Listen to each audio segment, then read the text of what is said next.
বিসমিল্লাহির রহমানির রহিম। আমি আসলাম মুজিবনগর বড় ভান। এই বাচ্চাটা 2 মাসের। আল্লাহ পাক এমন একটা রূপ দিছেন, আমি 2 নয়নে দেখছি, যে ক্যামেরা করতেছে সেও দেখছে, তারে দেখাইমু। দুইটা যে ওই যে বিসি বলে খরা, যেটা 2 বিসির মাঝখান দিয়ে পেশাবের রাস্তা, অথচ পেশাবের রাস্তা আছে কিন্তু গিটাতে পেশাব হয় না। 2 বিসির মাঝখান দিয়ে পেশাবের রাস্তা। এই লোকটা রাজকামে যুগালু দেয়, তার এই সাপটাটাই ও মা এই জায়গা হান দেব নে। মা অত সরকারি ঘর থাকে, মা জায়গা হান দিছে, মার 3টা ছেলে আছে।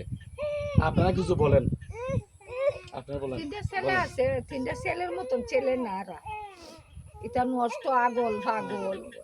আর 3 ভাই ডাক্তার ফের কি জগত কুস্তা আছে। তুমি কইলা তোমার ভাই ছেলে, তুমি কইলা ভাই একটু কেন যাও যাও, এরাই কইব না, যাও ভাই শর্টকাট।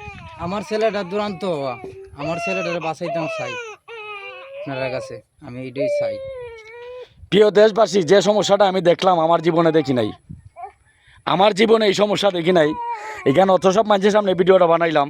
আমি এসেছিলাম এই লোকের বাগনির ভিডিও করার জন্য, কিন্তু এই লোকটা আমারে দেখিয়া সিধা কাইন্দে দিছে। এই বাচ্চাটারও অপারেশন করাইবার জন্য বিশেষ সহযোগিতার দরকার। যদি আপনাদের নিজের সন্তান মনে করে, ওই দেখেন তার আরও 2টা সন্তান আছে, এটা মেয়ে, এটা ছেলে, আর কুলের ছেলেটা। অথচ কুলের ছেলের পেশাবখানার রাস্তাটা অন্য জায়গায় দৌড়ছে 2 বিসির মাঝখান দিয়া। মিথ্যা ভাই, কি মিছা কথা কইছি? আসসালামু আলাইকুম। জি না ভাই, তোমার তো দেখাইছি, তুমি জি, তো জি, দেখছো। জি। ফেসবুকে কোনো এলাও নাই, নাইলে আমি দেখাইতে পারতাম ফ্রেন্ড বুঝলা। ঠিক। ফেসবুকে এই ধরনের ভিডিও গ্রহণ করে না, উলঙ্গ কোনো ভিডিও, রক্তাক্ত কোনো ভিডিও গ্রহণ করে না। জি জি এরপরে পাশাপাশি তার আরো বিভিন্ন সমস্যা আছে। দেখেন তার ভার অবস্থাটা। এই চিকিৎসার জন্য আল্লাহর হস্তে প্রবাসী ভাইরা ভিক্ষা মনে করো জিতুরই ভিক্ষা দিছ, তাদের নাম্বারটা দিব, যদি পারেন একটু সহযোগিতা করবেন। আর যদি কোনো প্রাণের ভাই প্রবাসী বেতন পাওয়ার পরে আপনারা পাঠান, আমি নিজে গোলামি করবো, আমি নিজে নিয়ে আসবো। কারণ আমার খুব কষ্ট লাগছে বাচ্চাটা দেখে। এই ধরনের বাচ্চা তো সবাই আছে, অনেক প্রবাসীরা বাচ্চা কাচ্চা জন্ম দিয়া বাইরে আছেন, বাচ্চা কাচ্চার ভবিষ্যতের চিন্তা করার জন্য। ধার, বিশেষ করে বাংলাদেশের ঠিকাদার যত বেটা আছেন, যত বাইরে আছেন, ও বাইরা তোমরা যুগালু মেস্তুরের বেতন আটকাও, দেও না। এই জিনিসটা আপনাদের মাথায় রাখবেন। ওই ধরনের মানুষ এই ধরনের পরিবার তৈরি দেয়, তোমাদের যুগালু দেয়। কেন বললাম? তার ভিতরে অনেক কষ্ট আছে ঠিকাদারের বিরুদ্ধে।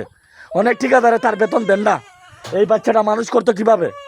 বাংলাদেশের যত ঠিকাদার আছেন সবাই রাজকামলার বেতন, গায়ের গাম ফুরাইবার আগে বেতন দিবার চেষ্টা করবেন, নাইলে রোজ কিয়ামতের দিন এই চৌকের পানির হিসাব দিতে হবে। যদি আল্লাহর রাস্তায় আপনারা একটু সাহায্য করেন, আমারও চৌকের পানি আইছে, যদি করেন তাদের নাম্বার একটু করবেন। যদি তাদের নাম্বার বন্ধ তাহে যোগাযোগ পান না, যদি আমার নাম্বার আপনাদের কাছে তাহে একটু যোগাযোগ করবেন। কি কোন ভাই? ঠিক। ধন্যবাদ। ভিডিওটা শেয়ার করবেন সবাই। আসসালামু আলাইকুম।